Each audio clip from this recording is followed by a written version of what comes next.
కొంతమంది రేపు పొద్దున ఎగ్జామ్ అంటే అప్పుడు తీస్తారు పుస్తకం తీసి ఫస్ట్ చాప్టర్ ఎక్కడండి, రివిజన్ కాదు, ఫస్ట్ చాప్టర్ మొదలెడతారు. ఎప్పటికవుతుంది? ఫస్ట్ చాప్టర్ అవుతుంది నీకు అర్ధరాత్రికి, అంతేనా? అది కూడా ఎగ్జామ్కి వెళ్ళాక ఏమీ గుర్తుండదు. అప్పుడు రిజల్ట్ ఏమొస్తుంది? పెద్ద 0 వస్తుంది.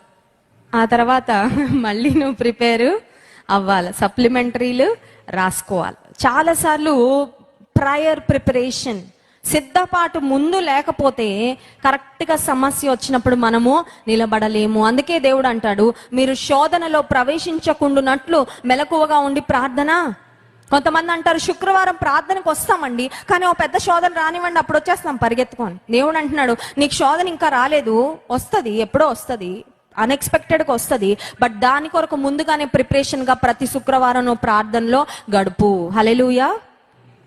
శోధన వచ్చాక మోకాళ్ళు వేసి ప్రార్థన చేయడం కాదు, శోధన రాకముందే నువ్వు ప్రార్థనలో, వెన్ యూ ఆర్ ప్రిపేర్డ్, శోధన రాగానే నువ్వు ఒక్క రాయితో గొల్యాతును మట్టి కరిపించాడు దావీదు.